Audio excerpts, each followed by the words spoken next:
Hogwarts Legacy is a really good game, but you already know that. You're here because it can also be pretty difficult. Open world magic with the secrets and shenanigans of Harry Potter means, yeah, it can get pretty frustrating. So let's go straight into the tips and tricks. And if you enjoy the video, don't forget to like, share, and comment your tips down below. So I want to lead off with my biggest tip.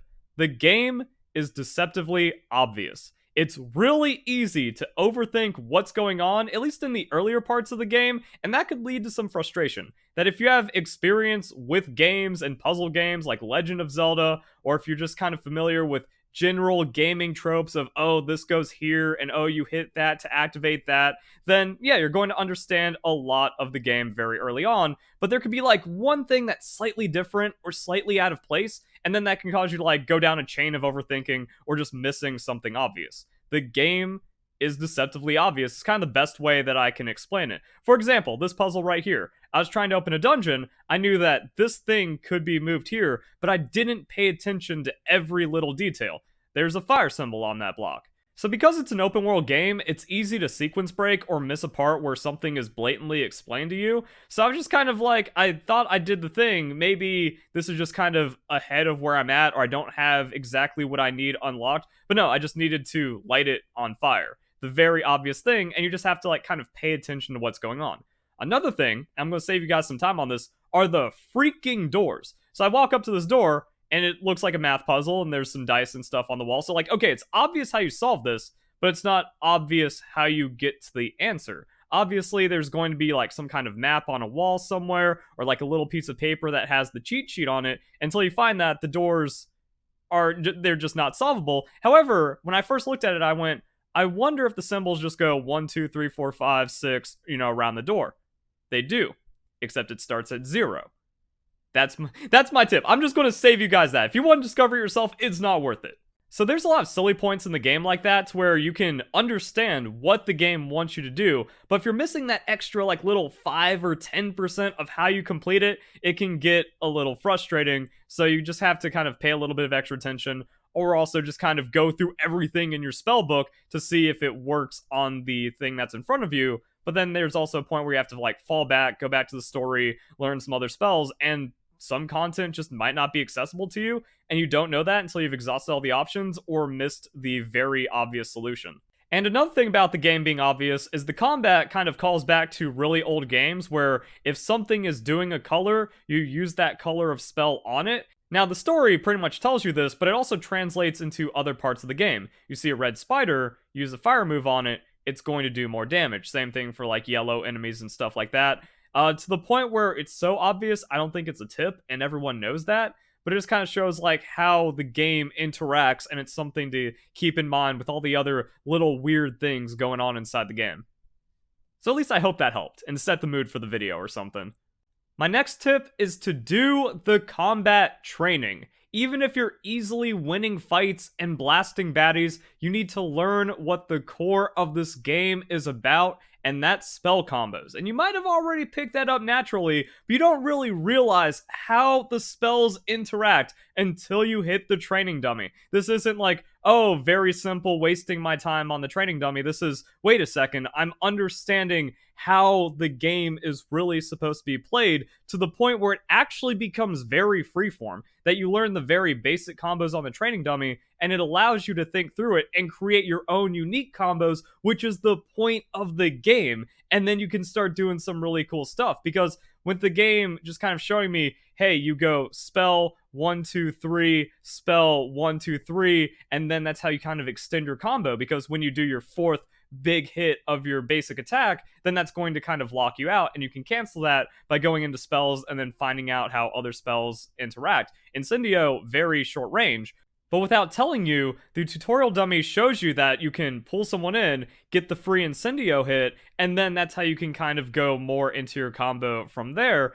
And that really just opens up into all the new spells you obtain, or other spells you want to use in your spellbook, that you don't have to kind of stick to a meta. You don't have to memorize, oh, here are the combos the game gives you, and I'm just going to bread and butter that through my game. No, just learning the basic interactions then lets you kind of develop your own combos and your own spellbook that you want to use throughout the rest of the game.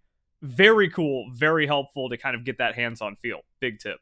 My next tip is very simple and obvious, but it's something that I had to kind of train myself into keeping an eye out for, because the way the quests work in the game is that, ooh, follow the yellow dots and then get to the next point, but that point can be, several hundred meters away, and it looks like you just kind of want to walk to it, but you can just teleport to it. So I found myself just kind of getting caught up in the quest loop and following that trail instead of going for the teleport. So just spam teleports. Use teleports whenever you can. Also, if you're about to leave an area or if you're in a new area, check the map to make sure there is a flue flame nearby and then unlock that so you have that teleport unlocked. Maybe it's just because like the way the quest system is set up, maybe it's just because of how weird the interface is for teleporting, or like just this innate cheatiness to it on like how easy it is to like quick travel when some games are very stingy about it. This game is very open about quick travel. It's a game about magic. You abuse it. You get all the points unlocked. You make that like your own little mini side quest. You take the time to do that, and that's going to help you through the rest of the story, overall map traveling, and then just kind of making the game feel a lot better. So yeah, just spam teleports. Don't feel bad about it.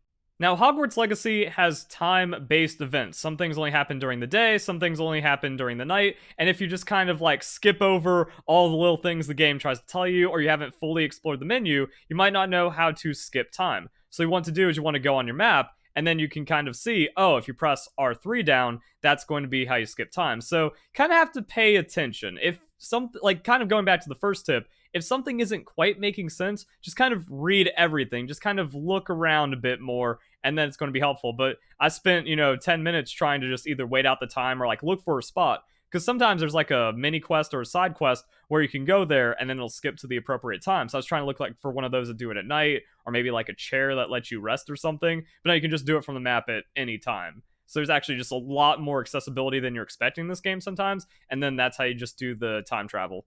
Gear slots. You are going to need to upgrade gear slots. Now, you learn about the Merlin trials a couple hours into the story. When you've unlocked that, do them as you see them. Sometimes when you're playing a game, it's like, I don't need to do this side little silly thing. I just want to stay on the main quest or do something more rewarding. You will run out of inventory when you're looting a big area, and it's going to be super frustrating. So make sure you are doing that, which means you also need the Mallow Sweets, which means you want to buy the Mallow Sweet seeds. You can plant them at your herbology station. You don't have to collect them like on cooldown, but just collect them. Make sure you have enough. Therefore, you can participate in all of the Merlin trials, and then just do that. You will be rewarded. It will be worth it. You really need the gear slots.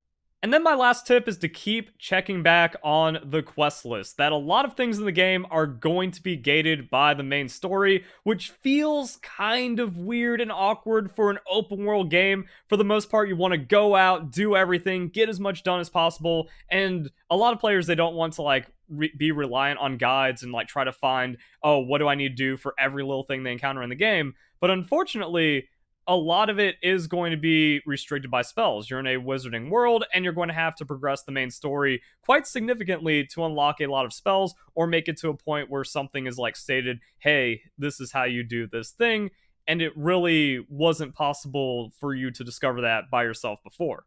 So there is kind of an ugly juggling in this game where that puzzle that you're trying to figure out that you can't is just so stupidly obvious you're missing the simple solution, or it's just not accessible to you and you can't figure it out because the open world just has you out in the world. So keep checking back on the quest list. You can see the rewards. A lot of the side quests, they just have like cosmetic rewards. So you might be thinking, oh, I'm doing this thing, I'm going to get a big reward. But then it doesn't give you a lot of cash, or it doesn't really give you anything useful. Just be on the lookout for spells and try to progress the main quest as you want to. If you get tired from the main quest, then you can go and explore the world, try to kind of upgrade what you can and solve a couple of things. If you see a Merlin trial you can do, or familiar puzzle, do it, make that progression, and then when you've had some fun, go back, resume on the main quest, and then you can progress that way. So there is like this weird gated open world, but the world's still like super open and you're able to do a lot of free things inside of it. And there can just be a little frustration in identifying if you're allowed to do something or not, given your current state of the game. So I hope these tips helped out. Like I said, if you enjoy, like, comment, subscribe, share, all of that fun stuff. Go be making more videos about the more nuanced things and individual things, like a Merlin trial guide specifically, and just other things that have helped me out throughout the game. So I hope you guys enjoy the video. Hope you all have a nice day. Thank you very much for watching.